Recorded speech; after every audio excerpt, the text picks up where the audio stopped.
자, 안녕하세요.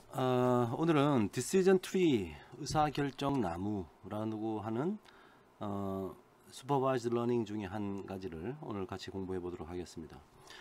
총 4편으로 구성했고요. 자, 오늘 그 첫 번째 편을 시작합니다.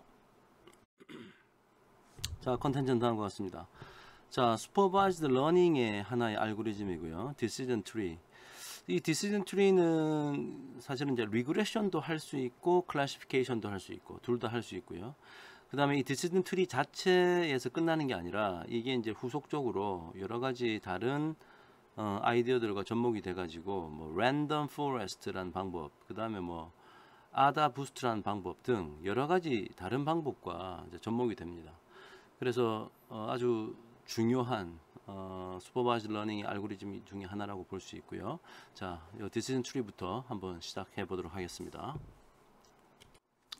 자, 그럼 디시전 트리에 대한 기본적인 소개를 먼저 좀 하고 시작하겠습니다. 자, 이 디시전 트리는 어떤 의사결정의 규칙들을 나무의 구조로, 즉 트리의 구조로 나타내고요. 그리고 이제 뿌리에서부터 시작해서 이제 나무로 치면 가지, 잔, 나뭇잎으로까지 계속 전개가 된다 이렇게 생각하시면 되고, 제일 끝에 여러 가지 소집단을 만들어내요. 우리가 이제 나중에 이제 노드 중에서도 터미널 노드라고 부를 텐데, 터미널 노드 혹은 리프 노드, 나뭇잎에 해당하는 노드다 이렇게 이제 우리가 부를 텐데, 그런 식으로 쪼개 나가 가지고 결국은 클래시피케이션이나 리그레션의 문제를 해결하는 그런 분석 방법을 말합니다. 그래서 그 종류는 이제 크게 보면 두 가지가 있는 거죠. 우리의 목표 변수 혹은 종속 변수, 타겟 값. 이 y가 범주형일 때는 클래시피케이션 트리, 수치형일 때는 리그레션 트리가 되는 겁니다. 그래서 밑에 이제 보시면 이제 아주 기본적인 어떤 그림을 하나 그려놨는데, 지금 이제 위에서부터 밑으로 내려오는 걸로 그렸지만 사실은 이제 나무로 따지면 제일 위에 있는 게 이게 뿌리라고 생각하시면 돼요. 그래서 지금 여기 뭐 동그라미나 네모로 표시해 놓은 것을 전부 다 우리가 노드라고 그러고요. 이게 이제 출발점이기 때문에 루트 노드라고 부르는 겁니다. 그래서 여기에서 나중에 어떤 질문을 던져요. 좀 퀘스천을 하나 딱 던져가지고 뭐 이러냐 물어봐가지고 yes면 뭐 어느 한쪽, 이쪽이 yes, 이쪽이 no 이렇게 해가지고 이제 가지치기를 하는 거죠. 그럼 또 다른 노드가 만들어지고, 그리고 또 질문해가지고 또 다른 노드가 만들어지고, 이런 식으로 계속 내려가는 거죠. 그래서 뭐 더 이상 이제 물어보지, 이제 더 이상 쪼개지 않을 때는 그것이 이제 여기 이제 네모로 해놓은 리프 노드 혹은 이렇게 터미널 노드라고 부르는 최종 노드에 이제 도달하게 됩니다. 그래서 요런 최종 노드에 도달하면 이제 의사결정이 되는 거예요. 뭐 클래시피케이션 할 수도 있고 리그레션을 할 수도 있고 뭐 이런 거죠. 자, 그래서 위에서부터 밑으로 내려오는 이 과정을 파티셔닝 한다, 그러니까 쪼갠다는 얘기죠. 분할한다라고 해서 밑으로 내려오는 과정을 말합니다. 그리고 이제 사실은 우리가 어떤 클래시피케이션 같은 걸 할 때 트레이닝 데이터셋을 100% 완벽하게 맞추는 트리를 만들 수도 있어요, 원한다면. 자, 그런데 이게 그렇게 되면 오버피팅의 문제가 일어나니까 이 조금 제너럴하게 만들어야 된다는 얘기죠. 제너럴라이제이션 어빌리티를 높여야 돼. 그래서 너무 이게 트리가 커지면 가지치기를 합니다. 자, 우리가 프루닝이라고 하는 단계인데요. 그래서 예를 들어서 지금 현재 뭐 이 그림에서 만약에 프루닝을 한다면 그냥 여기서 잘라버리는 거지. 이렇게 잘라버리면 이건 없는 것처럼 하고, 그냥 여기에만 해당하면 최종 노드, 최종 어떤 클래스를 뭐 여기에 있는 요걸로 한다, 뭐 이런 식으로.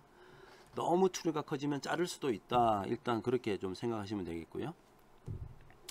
자, 이 다음에 이 노드를 부르는 것을 예를 들어서 지금 현재 이 x2라는 곳에서 x4라는 곳으로 내려올 때, 그러니까 x2에서 x4와 x5로 두 개로 쪼개졌죠. 이때 이 위에 있는 것을 뭐라 부르냐, 이 x2를 parent 노드, 부모 노드라고 부르고요. 아래쪽에 있는 것을 child 노드, 자식 노드라고 부르는 거예요. 그래서 x2가 x4와 x5의 두 개의 그룹으로 쪼개지는, 이런 과정에서 우리는 parent node, child node 이렇게 구분해서 부른다. 자, 일단 요 정도의 어떤 전문 용어를 조금 익히고 다음 스텝으로 넘어가도록 하겠습니다. 자, 그래서 이 디시전 트리를 얘기할 때 이 디시전 트리란 주제 안에서 제가 방금 이제 이 인트로덕션을 잠깐 했고요. 좀 이따가 이제 우리가 오늘은 클래시피케이션 트리에 대한 얘기를 좀 계속 진행해 나갈 겁니다. 그래서 오늘 요 동영상은 요 주제가 되겠고요. 다음 동영상이 이제 리그레션 트리에 대한 얘기도 좀 할 거고, 나중에 이런 전체적으로 볼 때 이런 디시전 트리의 특징이라든지, 아까 제가 얘기했던 뭐 랜덤 포레스트라든지 아다 부스트라든지 여러 가지 랜덤 포레스트, 아다, 에이다 부스트 뭐 등등등 여러 가지가 있는데요. 자, 그런 것들에 대한 소개를 제가 익스텐션으로 조금 해드릴 거고요. 그 다음에 여기 디시전 트리에서는 좀 수학적인 기법, 어떤 새로운 정의들이 나오는데, 그런 것들은 이제 인포메이션 시어리라고 해서 정보 이론이란 컴퓨터 과학에서 나오는 아이디어들이 좀 있습니다. 그것은 제가 에디셔널 토픽으로 제일 저 후반부에 제가 좀 설명을 하도록 하겠습니다. 자, 오늘은 이 클래시피케이션 트리에 좀 집중해서 어떤 원리로 작동을 하느냐, 자, 그 얘기를 좀 해드리도록 할게요. 자, 클래시피케이션 트리의 원리는 어떤 거냐. 자, 그림으로 한번 제가 설명해 보면 이렇습니다. 자, 예를 들어서 내가 데이터가 있는데, 이게 이제 x1이란 웨이트란 데이터고, 이게 x2라고 하는 뭐 이어란 데이터인데, y가 타겟 값이다. 그래서 뭐 어떤 값을 가지고 어떤 값을 가질 때 이때는 검정색이다, 어떤 값을 가질 때는 노란색이더라, 이런 게 쭉 많이 있어요. 이렇게. 그래서 뭐 이게 뭐 자동차 같은데요, 까만색은 뭐 fuel efficient 하다라는 뜻이고, 뭐 노란색은 not fuel efficient 하다. 그러니까 지금 이게 바이너리 클래시피케이션 하는 거네요. yes냐 no냐. 자, 이게 꼭 바이너리 클래시피케이션, 두 가지 그룹으로 타겟 값이 쪼개져 있는 것만을 의미하지는 않습니다. 이게 여러 가지 범주가 돼도 돼요. 예. 하지만 지금 예를 들기 위해서 심플한 걸 먼저 한번 해볼게요. 자, 그러면 지금 이 상황에서 우리가 뭘 하려고 하는 거냐면, x1과 x2가 있으니까 여기가 이제 x1이고 여기가 x2 축이라고 하죠. 자, 그러면 웨이트 값이 이제 여러 가지 있을 거고, 이어 값도 여러 가지가 있겠죠. 이렇게 웨이트도 여러 가지가 있고 이어도 여러 가지 있는데, 그때 이제 까만색이냐 노란색이냐가 여기 그림으로 위치가 이렇게 표현될 겁니다. 그러니까 예를 들어서 이 값은 요 까만색이고 이 노란색은 뭐 이 노란색이다, 이런 식으로 x1, x2 값이 있으니까 표현이 되겠죠. 자, 이제 우리가 할 일은, 만약에 새로운, 예를 들어서 동그라미인 게 여기 새로운 어떤 observation이 나타났다. 저 동그라미가 노란색이냐 까만색이냐, 이걸 알아맞히려고 하는 거예요. 그죠? 자, 여기서 이제 이 디시전 트리가 하려고 하는 것은 이렇게 하자는 겁니다. 자, 먼저 이 x2 축을 x1 축을 한번 볼까요? x2 1 축을 보고 검정색과 노란색을 구분짓기에 가장 좋은 x1 값의 경계선은 어딜까 고민하다가 어떤 걸 하나 찾아. 즉 웨이트가 3072파운드보다 크면은 까만색이라 하고 작으면 노란색이라고 하자. 왼쪽에 노란색이 많으니까요. 자, 이렇게 먼저 의사결정을 했는데 아직도 완벽하게 의사결정한 게 아니잖아요. 자, 그러면 또 생각을 하다가 x2 축에 이제 이어인데, 이어를 77.5라는 값을 보다 크면은 노란색이라고 하고 작으면 까만색이라고 하자. 뭐 이런 식으로 영역을 나누는 거죠. 물론 뭐 이 노란색과 이 까만색을 구분하기 위해서 또 추가적으로 할 수도 있습니다. 예를 들어서 여기서 뭐 하나 더 긋고 그 다음 또 하나 또 이렇게 그으면 완벽하게 또 할 수도 있겠죠. 근데 이제 너무 디테일하게 그으면 오버피팅의 문제가 일어나기 때문에 여기서 이제 스탑 시켰다고 한번 생각해 보죠. 트리를 여기서 스탑 시켰다. 그러면 이제 영역, 즉 reason이 reason 1, reason 2, reason 3 영역이 3개가 생기겠죠. 자, 이렇게 되면 이제 의사결정 끝나는 거예요. 예를 들어서 여기 떨어졌다. 그러면 reason 1에는 까만색이 많으니까 이거는 까만색이구나, 이건 까만색이구나, 이렇게 판단을 하는 거고, 여기 떨어지면 웨이트가 한 이 정도 되고 이어가 한 이 정도 되면 이건 노란색이라고 하자. 이렇게 의사결정 내리겠다는 겁니다. 자, 이해되시죠? 자, 이 얘기를 트리의 형태로 나타내면 어떻게 되느냐. 자, 이렇게 되는 거예요. 트리의 형태로 나타내면 제일 처음에는 이제 이 전체를 나타내는 루트 노드가 있는데, 첫 번째 질문이 뭐였지? 웨이트가 이거보다 크냐 작냐, 이걸 따지는 거죠. 그래서 weight가 3072보다 크면은 yes 이쪽으로 가고 아니면 no 이쪽으로 가는 거죠. 크면은 이쪽 오른쪽으로 가니까 바로 그냥 이 영역이 결정 났죠. 그럼 여기다가 이제 R1이라고 하는 노드가 이렇게 생긴 거예요. 자, 이 3072보다 작으면 그럼 이제 왼쪽으로 간다는 얘기인데, 왼쪽으로 오면 이제 요까지 온 거예요. 지금 요까지 온 거고, 여기서 지금 질문을 하나 더 던졌죠. 이어가 77.5보다 크냐 작냐. 크면 yes니까 1로 가니까 지금 여기가 R2죠. 여기가 R2가 되는 거예요. 여기가 R2가. 그 다음에 요쪽에서 no에 해당하면 이게 R3가 되는 거죠. 요 R3를 말하는 겁니다. 자, 그래서 이 왼쪽 위에 있는 지금 요렇게 지금 영역으로 나타낸 거나 요런 트리의 형태로 나타낸 거나 같은 얘기다. 같은 얘기다. 이렇게 생각하시면 되겠습니다. 지금 현재는 예를 들어서 x1하고 x2 둘밖에 없으니까 요렇게 나타내도 참 보기가 좋은 것 같아요. 그리고 요것도 가능하고요. 근데 나중에 x1, x2, x3부터 x 100개가 있으면 요렇게 그림으로 나타낼 수가 없겠죠. 축이 지금 x1 축, x2 축 두 개밖에 없으니까 그때는 트리가 훨씬 더 편리하고 효과적인 방법이 되겠죠. 이런 의사결정의 규칙을 설명하는 편리한 방법이 바로 이런 트리의 구조다, 나무의 구조다 라는 생각을 할 수가 있습니다. 자, 그러면 이제 좀 원리에 대해서 좀 더 설명하면, 사실은 이 디시전 트리는 방금 제가 설명했던 것과 같이 일종의 우리가 그 노는 스무고개라는 게임 있죠. 그거랑 비슷해요. 자, 예를 들어서 뭐 어떤 생물이 하나 있다. 근데 이 생물이 코끼리인지 사자인지 돌고래인지 나비인지 벌인지 이걸 내가 알아맞히고 싶어. 나는 지금 이 동물에 대한 여러 가지 정보가 있는데 이게 코끼리인지 사자인지 이걸 잘 모르는 상황이야.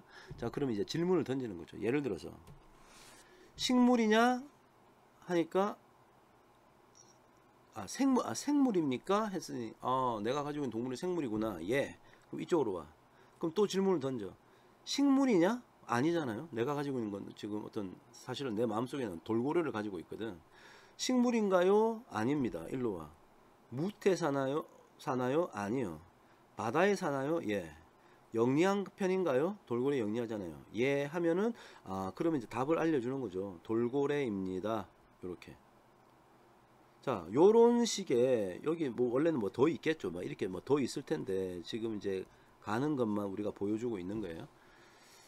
목적지에 도달했다. 자, 그러면 이제 우리가 하려고 하는 것은 이 질문을 어떻게 만들 거냐 이겁니다. 우리가 내가 어떤 뭐 개체가 있는데 이 개체가 돌고래인지 사슴인지 뭐 사자인지 이걸 어떻게 알아맞히는 질문은, 이 세트를 어떻게 만들 거냐, 이게 바로 디시전 트리를 학습시키는 과정이 되겠습니다. 그래서 지금 우리가 하고 있는 것은 최적의 기준에 따라 이거를 사람이 생각해서 이런 질문들을 만드는 게 아니고 자동으로 컴퓨터를 이용해서 스스로 질문을 생성할 수 있도록 지금 만들려고 하는 거예요. 자, 그럼 여기 이제 몇 가지 고려사항들이 좀 있겠죠.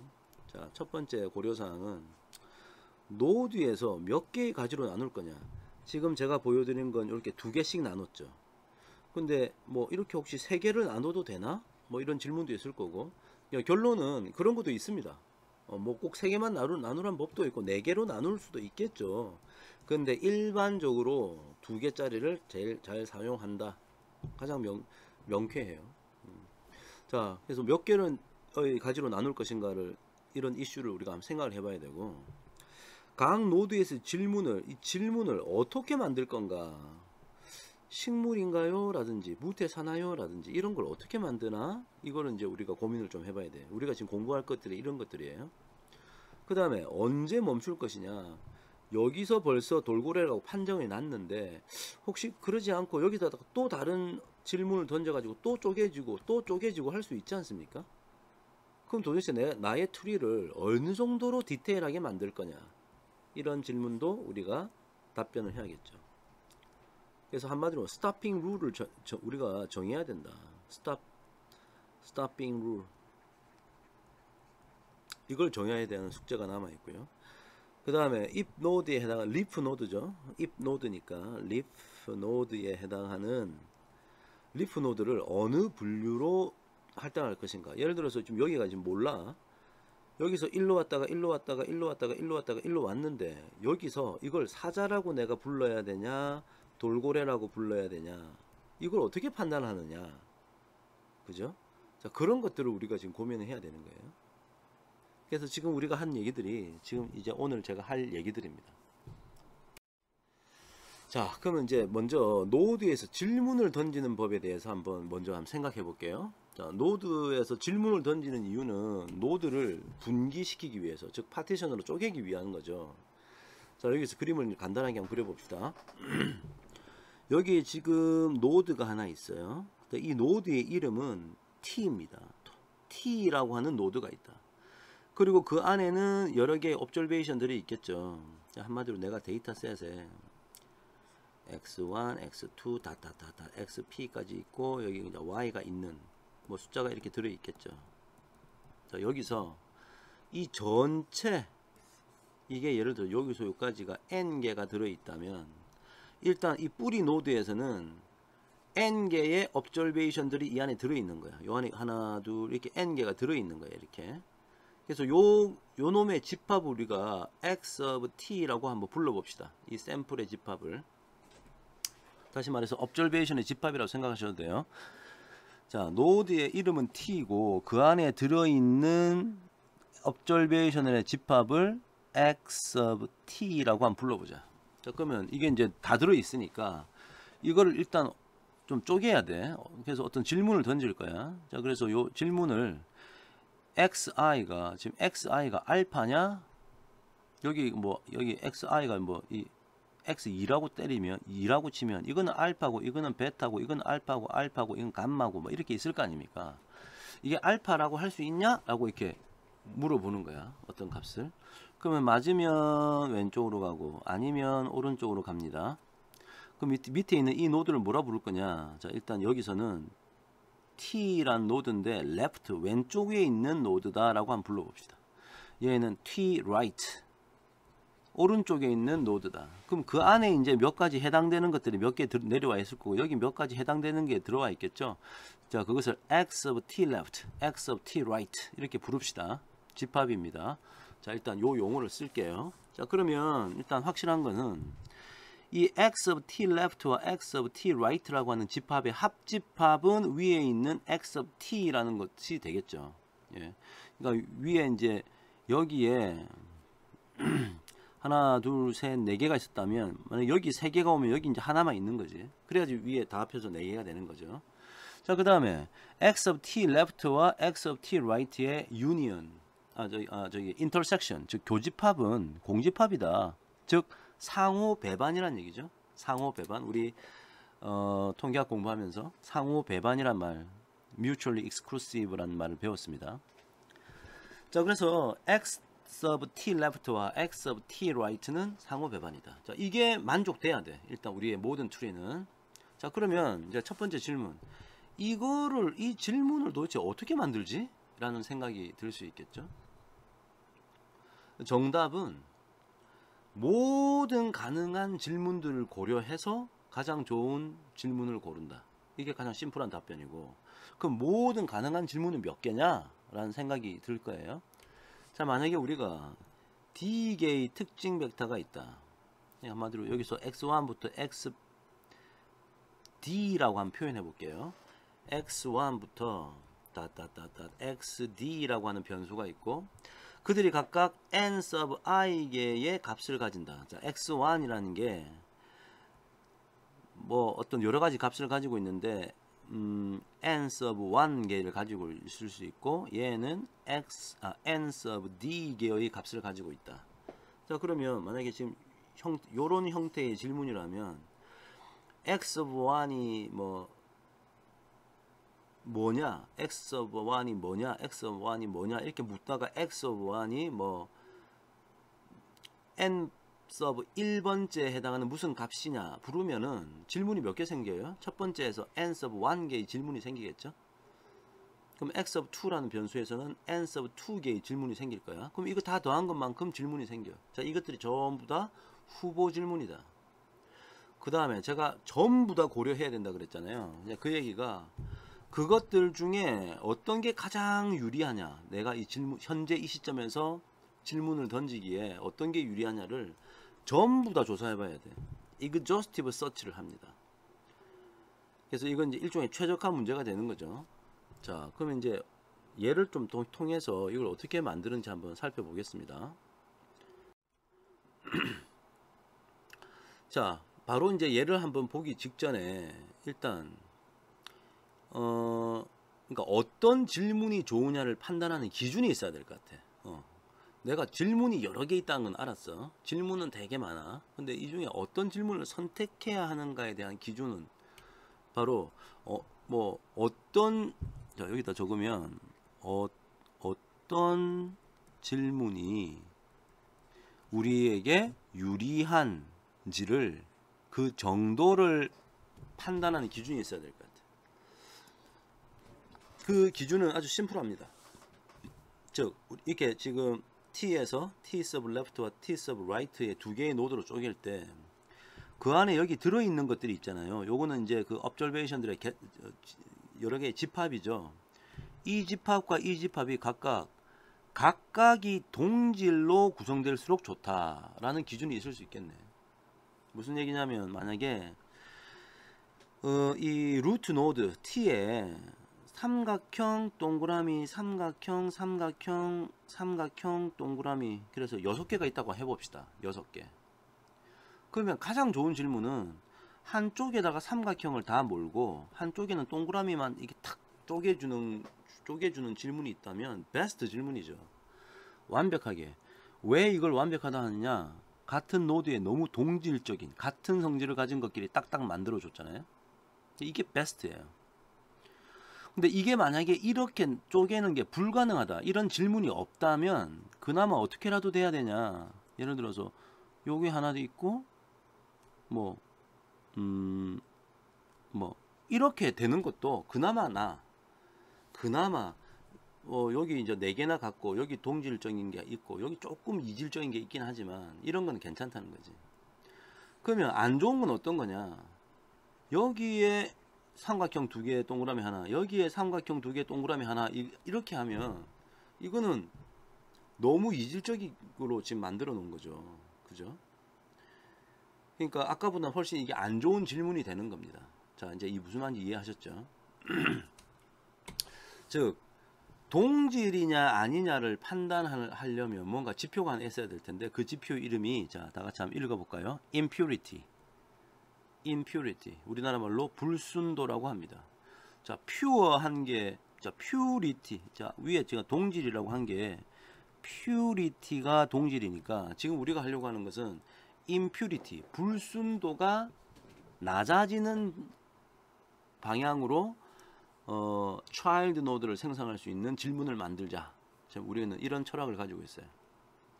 그래서 이 impurity를 저 그림으로 한번 나타내면, 예를 들어서 요 상황이 impurity, 불순도가 높을까요? 요 상황이 불순도가 높을까요?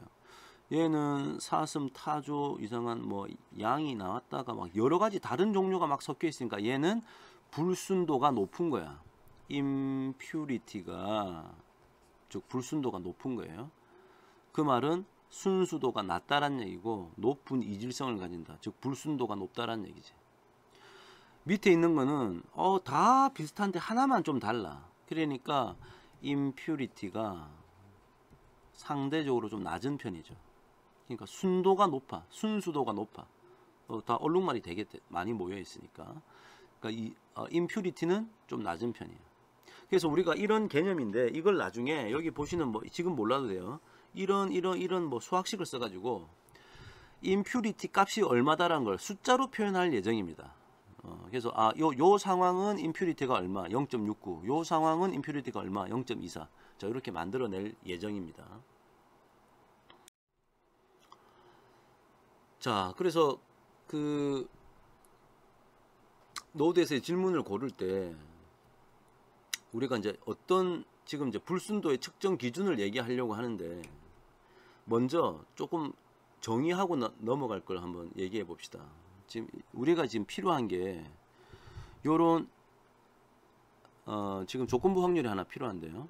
아까 요 T라고 하는 노드에서 T left하고 T right라고 하는 노드로 쪼갰잖아요. 그죠? 자, 여기서 만약에 여기 지금 W라는 표현이 있는데 W1이 삼각형이고 W2는 동그라미고 뭐 W3는 네모다 이렇게 한번 구분해 봅시다. 자, 그러면 이게 다 클래스죠. 클래스. 그래서 그걸 W1, W2, W3로 표현할 때, 자, 요 말은 어느 T라는 노드에서 WI가 나타날 확률. 자, 그것은 이 트리 노드에 있는 샘플 집합 x of t의 요 절대값의 의미는 개수를 말하거든요. 개수. 그러니까 총 몇 개가 있는데 x of t에서 wi에 속하는 샘플의 개수, 이것을 요런 조건부 확률을 한번 나타내 보자. 자, 예를 들어서 여기에 삼각형이 2개 있고 동그라미 하나 있고 네모가 3개가 있다고 한번 해보자. 자, 이렇게 돼 있다면 지금 probability W1이 지금 삼각형이죠. given t는 얼마겠어요? 요 안에 몇 개가 있어? 1, 2, 3, 4, 5, 총 6개분에 W1이 삼각형이니까 2개가 있구나. 즉 3분의 1이 바로 요 T 노드에서 W1이 확률이 되는 거죠. 자, 우리는 좀 익숙한데 지금 노테이션만 조금 여러분이 좀 더 명확하게 하기 위해서 좀 새롭게 했다. 개념은 쉽죠. 자, 요렇게 정의를 한번 해봅시다. 자, 그러면 이 불순도를 측정하는 기준이 다음과 같이 3가지가 주로 많이 쓰여요. 그래서 다 같이 한번 읽어봅시다. 여러분 아마 처음 접해보는 용어일 텐데요. 자, 다 같이 entropy, 영어로 entropy, 우리나라 말로도 entropy라 부르고요. 또 다른 하나는 Gini index라고 불러도 되고 Gini impurity, 자, Gini 불순도라고 부르는 게 있어요. 자, entropy, Gini impurity, 또 하나는 misclassification impurity, 오분류 불순도. 그래서 다들 좀 성격이 조금 다른데 계산하는 방식도 다르고 하여튼 이런 것들 중에 하나를 선택한다 라고 지금은 생각하시면 돼요. 수학식이 뭐 좀 어려워 보이는데 여기 보니까 뭐, 자, 이 불순도를 impurity니까 IM이라 불렀고 이 T라고 하는 노드의 impurity를 측정하는 거네요. 자, 현재 T라는 노드의 impurity가 얼마다를 측정하는 수학식을 적어놨어요. 그래서 방금 우리가 얘기했던 그 조건부 확률과 그 조건부 확률을 또 로그를 취한 밑은 로그의 밑 베이스는 2를 사용한 이런 로그를 사용했고요. 곱해가지고 다 더한 다음에 여기 또 마이너스까지 붙였어. 지금 여러분 이 수학식이 왜 이렇게 나왔는지 이해가 안 될 텐데 나중에 제가 왜 이게 이렇게 생겼는지 말씀드리겠습니다. 근데 일단은 이런 게 있다 라고 이해하죠. 그 다음에 Gini impurity도 뭐 결과적으로는 이런 수학식이 있다, 뭐 요렇게 써도 되고, 지금은 너무 눈여겨보지 마세요. 이걸 얘기하면 또 한참이니까 오히려 지금 이 메인 스트림에서 지금 벗어나는 얘기가 되니까요. 그 다음에 misclassification impurity도 뭐 이런 수학식이 있다, 요 정도 일단 알고 넘어갑시다. 자, 그럼 예제를 한번 해볼게요. 불순도를 측정하는 예제부터 한번 해보겠습니다. 자, 만약에 노드 T의 샘플 집합 x of t가, 자, 노드가 여기 T가 있단 말이지.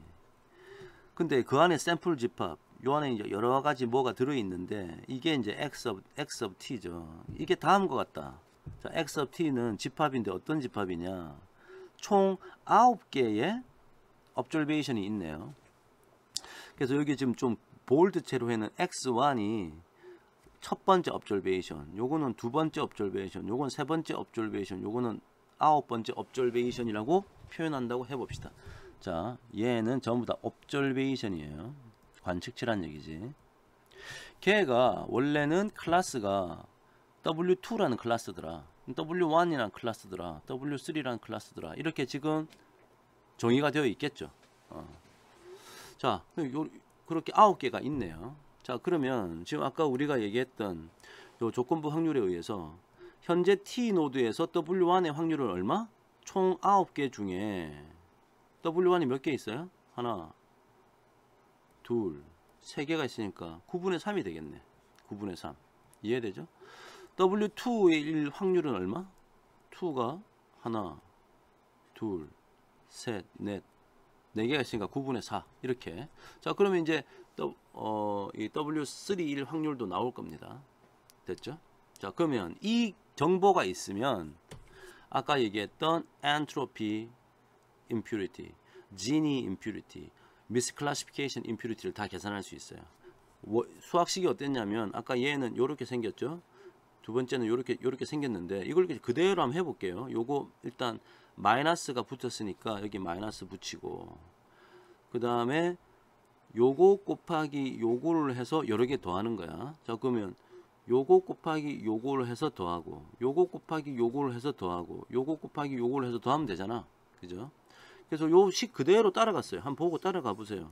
우리는 위에 요런 정보, 요런 정보가 요렇게 딱 있으니까 이거를 요 안에 집어넣으면 이게 이제 이렇게 되겠죠. 그래서 계산하면 얼마? 1.5305가 나온다. 자, 엔트로피 불순도로 계산했을 때 현재 이 x of t라고 하는 집합을 가지고 있는 이 노드 t는 불순도가 1.5305다 라는 게 알 수 있는 거야. 만약에 우리가 지니 임퓨리티로 한다면 또 이 식 그대로 한번 해봤습니다. 그대로 했죠. 그러니까 얼마다? 오블류 불순도 여기 식이 있으니까 그대로 해보니까 이렇게 돼가지고 얼마다? 자, 이런 게 일단 이런 수식이 이미 마련되어 있다라는 거예요. 좋아. 그래서 어떤 특정한 노드가 나한테 오더라도 그 노드에서 임퓨리티를 측정할 수 있다. 결론은 어느 특정한 노드에서 임퓨리티를 측정할 수 있다. 자, 요 메시지가 되는 거야. 측정하는 방법은 entropy, Gini, misclassification. 제가 3개를 말씀드렸습니다. 자, 그래서 그 3개 entropy, Gini, misclassification,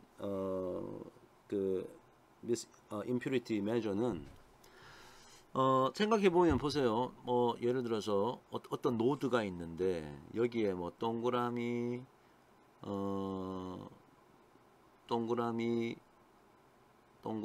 삼각형, 만약 이렇게 있다. 그럼 이때 임퓨리티가 가장 높겠죠. 왜냐하면 동그라미하고 삼각형 두 가지밖에 없다면 이게 반반 이렇게 섞여 있으니까 가장 임퓨리티가 높을 때라고. 그러니까 이거 동그라미가 하나 있고 만약에 삼각형이 뭐 이렇게 5개 있으면 이때는 임퓨리티가 좀 낮은 거야. 삼각형이라는 순도가 높은 것끼리 모여 있으니까. 그죠? 자, 그래서 요때 어느 특정한 하나의 심볼이 나타날 그 확률을 P라고 한번 불러보자. 예를 들어서 이게 이제 probability 동그라미 확률 이렇게 한번 생각해도 되고요. 자, 그러면 이 P가 언제일 때 임퓨리티가 가장 높을까? P가 0.5일 때, 지금 현재 얘가 지금 0.5인 경우잖아요. 반반 있으니까. 그래서 이 투 클래스 프로블럼일 때 P가 0.5일 때 엔트로피건, 지니 인덱스건, 미스 클래시피케이션 레이시건 가장 임퓨리티가 높죠. 불순도가 가장 높은 거야. 그리고 이게 이제 커져서 1로 가거나 작아져서 0으로 갈 때 이게 점점점 감소하는 이런 성질을 아까 우리가 봤던 그 수학식들이 다 이런 성질을 가지고 있어요. 좋습니다. 자, 이제 이해되시죠? 그러니까 어떤 경우에 가장 불순도가 높으냐에 대한 설명을 제가 지금 드린 거예요. 자, 그러면 그 다음에 할 얘기는 어느 특정한 노드에서 불순도의 정의를 우리가 봤어. 임퓨리티의 정의를 봤고요. 여전히 우리는 그 노드에서 질문을 선택할 때 과연 여러 개의 질문이 있다는 것도 알았고, 그 다음에 이제 임퓨리티, 불순도라는 개념을 알았는데 여러 개의 질문 중에서 어떤 걸 선택해야 되는가를 어떻게 우리가 정할 수 있을까? 즉 질문을 선택을 할 때는 도대체 어떻게 해야 되나? 질문이 있다는 건 알았어. 모든 가능한 질문을 고려해라 그랬고요. 그럼 선택은 어떻게 하느냐? 답변은 이겁니다. 불순도의 감소량이 최대인 질문을 선택하는 거예요. 자, 예를 들어서 T란 노드에서 이 질문 때문에 이렇게 쪼개져서 이쪽으로 가고 이쪽으로 가잖아요. 그래서 지금 먼저 말씀을 드리면 2층에 있을 때의 impurity의 값이 밑으로 갈수록 impurity가 낮아지는 방향으로, 즉 impurity가 낮아지는 방향으로 질문을 만들어야 되지 않겠습니까? 그죠? 그러면 이제 위쪽에서의 impurity를 계산하고 밑에 층에서의 impurity를 계산해. 그래서 위에서 밑으로 감소하는 그 차이가, 제가 이거 델타라고 표현한 삼각형처럼 쓰면 델타인데, 이 그 차이를 지금 우리가 계산해서 가장 큰 차이를 만들어내는 질문을 선택하자는 거예요. 자, 그래서 그것을 T라는 노드에서 impurity가 감소할 텐데, 그것이 차이 값을 요렇게 델타로 표현하자. 그럼 그건 뭐냐? T란 노드에서의 impurity와, 지금 이걸 이렇게 쓸 수도 있어. 빼기 요렇게 해놓고 더하기 요렇게 하셔도 돼. 자, 앞에 있는 동그라미는 위층에서의 impurity 값이고요. 뒤에 있는 괄호는 밑에 있는 층에서의 impurity의 값이야. 그러면 이 노드에서 impurity가 이렇게 계산이 되고, 오른쪽 노드에서의 impurity가 이렇게 계산이 될 거 아니야? 자, 그런데 여기는 개수가 많고 여기는 뭐 개수가 작고 이럴 수 있으니까 이것을 상대적인 비율로, 어차피 여기 요 왼쪽에 노드에 있는 observation의 개수하고 요 오른쪽에 있는 노드의 observation의 개수를 합하면 위에 있는 노드의 observation 개수랑 똑같거든. 자, 그러니까 여기 x of t의 개수분의 x of t left의 개수를 이렇게 지금 가중치처럼 곱해주면 아마 요런 식으로 요렇게 전체 요 괄호를 만들면 이것이 이 아래층에서의 impurity의 값이 될 것이다. 즉 요 큰 괄호가 바로 2층에서의 impurity 값이고요. 요 동그라미가 바로 요 페어런트 노드에서의 impurity 값입니다. 그래서 impurity가 낮아지는 방향으로, 즉 밑으로 내려올수록 그 노드가 순도가 높아져야 돼. 순도가. 그죠? 비슷한 애들끼리 모여 있어야 된다고. 자, 그런 아이디어가 상당히 이제 상식적으로 일리 있는 질문이죠. 오케이, 좋습니다. 그래서 질문을 선택하는 기준은 바로 여기 있는 바로 이 수학식이다. 요 수학식이다. 델타 impurity at node t, 뭐 이렇게 불러도 되겠네요. node t에서의 impurity 값의 감소량, 즉 불순도 감소량이 되는 거죠. 자, 이게 지금 이 수학식이 가려졌는데 information reduction, 예, 불순도가 감소하는 그 크기를 측정하겠다, 이런 얘기고요. 자, 그 다음에 그럼 노드에서 질문을 생성할 때 조금 더 얘기해 봅시다. 노드 질문을 생성할 때는 아까 모든 가능한 질문을 이용하라 그랬는데, 그 생성할 때는 어떻게 하느냐?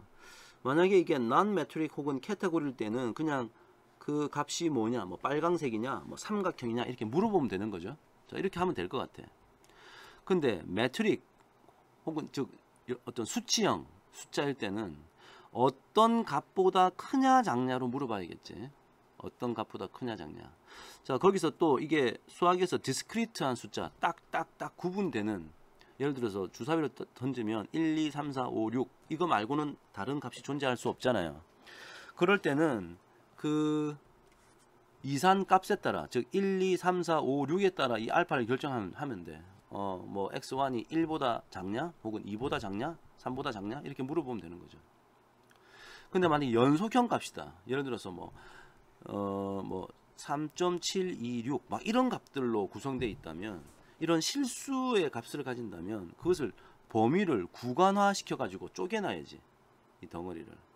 그래서 어떤 실수 값은 어느 지역과 어느 값과 어느 값 사이에 무수히 많은 값들이 존재하니까 뭐보다 작다 뭐보다 크다 하려 그러면 이렇게 구간으로 딱딱 쪼개놓고, 예, 뭐 이 경계선보다 작냐, 이 경계선보다 작냐, 자, 이런 식으로 물어봐야 한다라고 하는 얘기가 되겠습니다.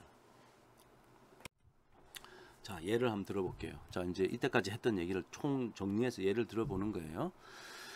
자, 내가 가지고 있는 데이터가 x1, x2, x3라는 피처를 가지고 그 클래스가 w1, 2, 3까지 있네요. 그죠? 그리고 이제 내가 가지고 있는 퓨처가 총 옵저베이션의 개수는 9개인데 x1, x2, x3다. 자, 그러면 이 옵저베이션을 그러니까 요 하나의 옵저베이션이 요 세 가지 값으로 의해서 정리가 되니까 이런 식으로 적을 수 있을 것 같아. 그래서 여기서 지금 요 크게 대문자로 크게 적은 이 첫 번째 옵저베이션은 여기 좀 트랜스포즈라고 썼으니까 뭐 이게 좀 매트릭스로 쓰면 그렇다는 얘기지 꼭 이렇게 쓸 필요는 없어요. x1 값이 3이고 x2 값이 1이고 x3 값이 50.6이라는 것이 이 첫 번째 1번 샘플이고요. 2번 샘플은 뭐 2, 3, 72.8 요렇게 표현하겠다는 거지. 오케이? 자, 그럼 이해가 됐어요. 자, 그럼 이런 상황에서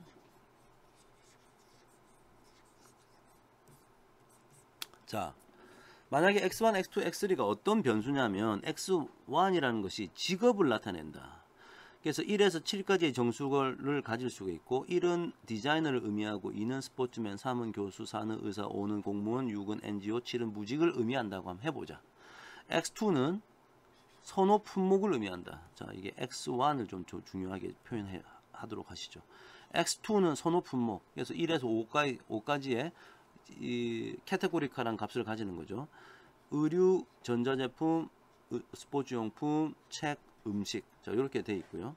x3는 몸무게여 가지고 실수 뭐 37.89kg 뭐 87.39kg도 가능하고 72.667kg도 가능하고 그런 마음대로 값을 가질 수 있는 거예요. 자, 만약 이렇다면 자, 다음 슬라이드 한번 가볼게요. 자, 우리가 질문을 생성을 해야 되는데 어떤 질문이 가능할까 생각해 보면 x1은 어떤 질문이 가능하냐. 아까 1에서 7까지 있다면서. 그래서 x1이 1이냐 x1이 2냐 x1이 3이냐 이런 식으로 총 7가지의 질문이 가능할 것 같아. x2는 뭐 1에서 5까지라 그랬지. 그럼 x2를 이용한 질문은 x2가 1이냐 x2가 2냐 해서 x2가 5냐 5가지 질문이 가능해.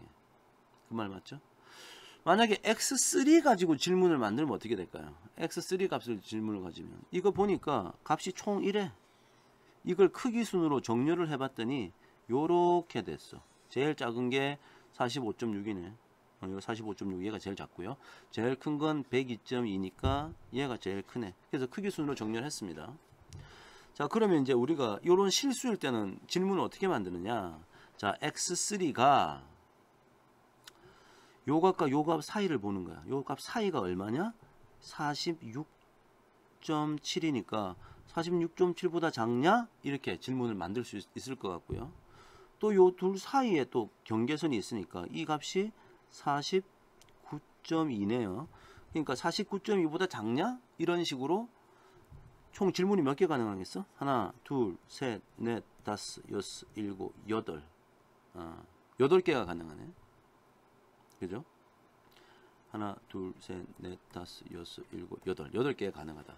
즉, 결론은 총 현재 이 데이터셋에서 디시전 트리를 위해서 만들 수 있는 질문의 개수는 20개 가능하네.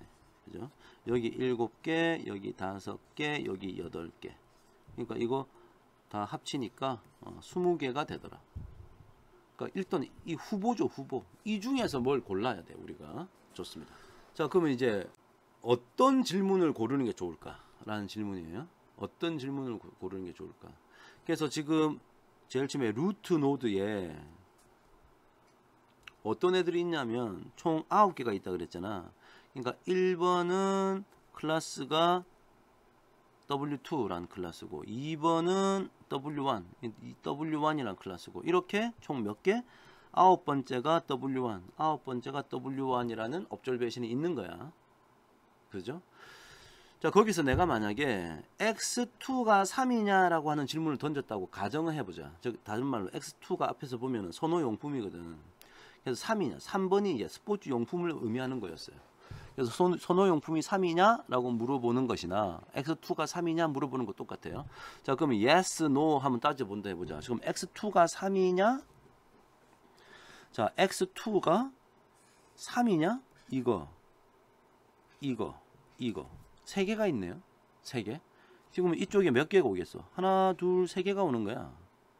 그죠? 그 어떤 세 개냐? 이거 써볼게요. 하나, 둘, 셋. 즉 2번 observation과 7번 observation과 9번 observation. 2번, 7번, 9번 observation이 온 거죠.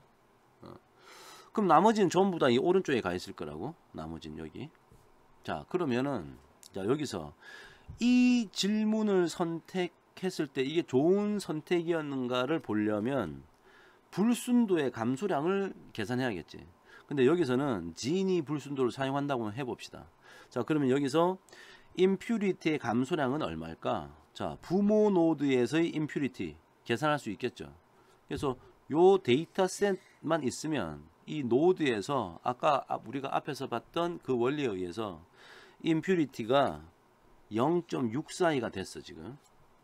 여기서는. 그럼 밑에서는 요 층에서는 자, 첫 번째 층에서는 계산이 이렇게 됐고 두 번째 층에서는 요쪽 값과 요쪽 값의 impurity를 각각 계산해 가지고 요만큼이고 요만큼인데 가중치를 여기 세 개가 있네. 여기 세 개가 있으니까 이쪽 가중치를 9분의 3 주면 될 것 같고 이쪽은 9분의 6 주면 되겠지. 그래서 9분의 3과 9분의 6을 이렇게 곱했다. 오케이. 자, 이거 지금 impurity가 0이네. 왜 0인가 봤더니 이거 W1이고 이거 W1이고 이거 W 완벽해. 완전히 순수한 애들만 모였죠. 왼쪽에. 그러니까 impurity가 0이 된 거야. 자, 그래서 일단 뭐 계산식을 앞에서 있는 수학식 앞에 제시된 수학식을 보고 따라하는 것은 뭐 할 수 있는 것이고 결국 얼마? impurity의 감소량이 0.36인 질문인 거지. 이 질문이. 자, 이 질문은 impurity의 감소량이 0.4인 질문이야. 자, 이런 식으로 아까 우리 앞에서 총 20개의 질문이 있었잖아. 모든 질문에 대해서 이걸 다 계산해. 그래서 impurity의 감소량이 가장 큰 질문을 선택한다. 이게 바로 우리가 여기서 하는 일이에요. 자, 그러면 그런 식으로 계속 반복해 나가는 거지. 자, 그것이 클래시피케이션 트리를 만드는 원리다. 자, 얘기는 거의 끝났어요.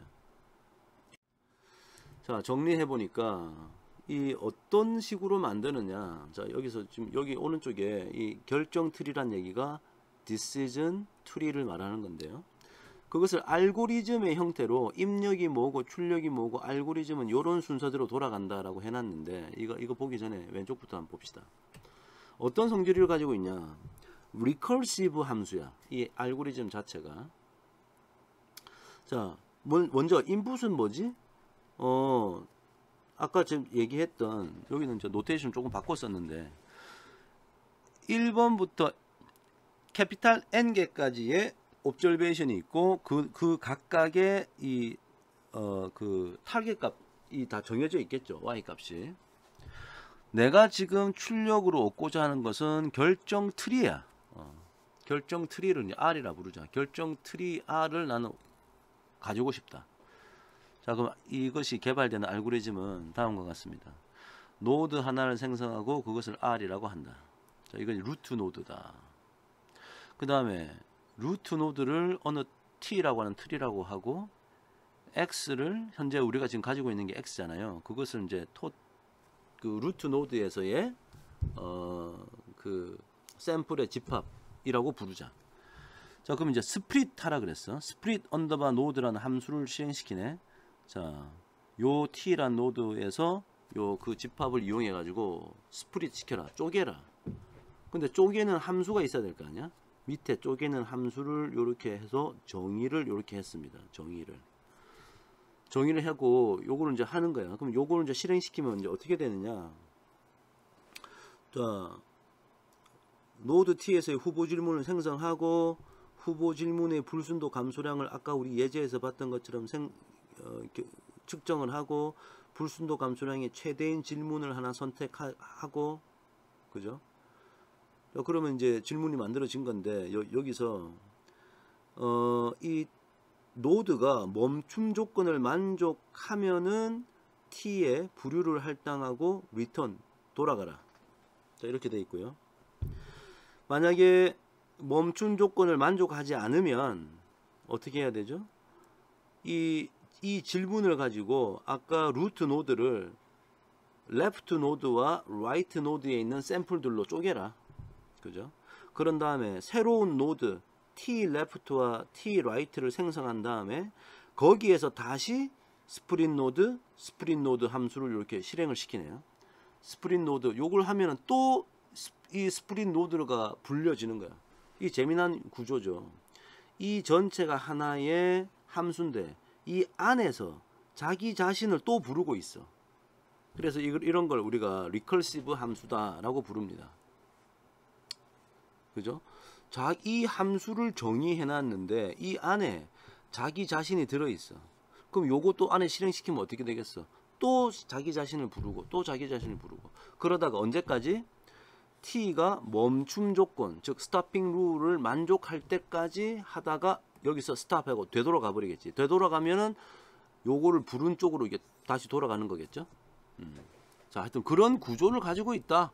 만약에 완전 밑바탕에서부터 여러분이 프로그램으로 이걸 짠다면 자, 이런 논리로 돌아갈 것이다 라는 얘기예요. 자, 그럼 아까 여기 스토핑 룰이 없으면 무한 반복을 하고 있을 거야.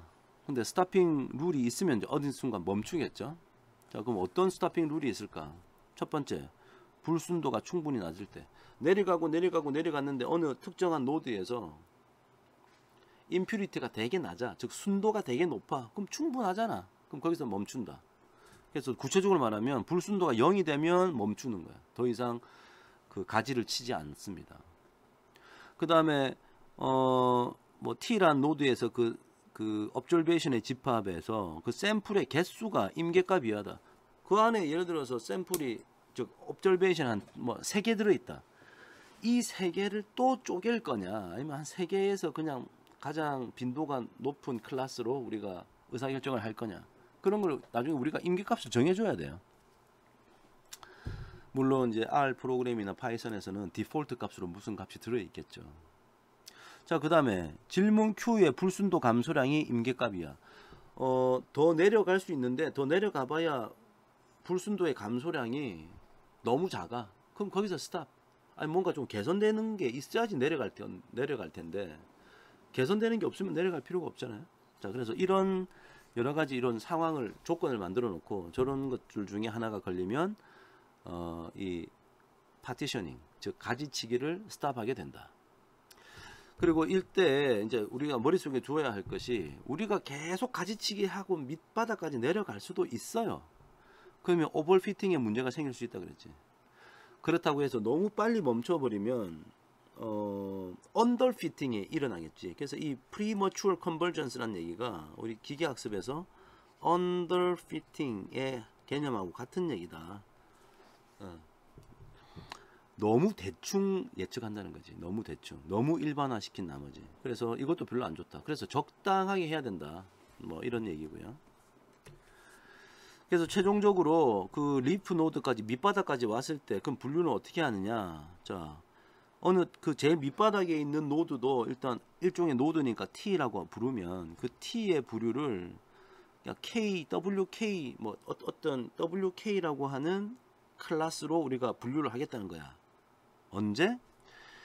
그 노드에서의 그 어느 특정한 클래스가 나올 확률이 가장 크게 되는 그 i를 찾아서 여기 지금 i니까 그 i를 찾아서 이거를 k에 넣으라는 얘기거든.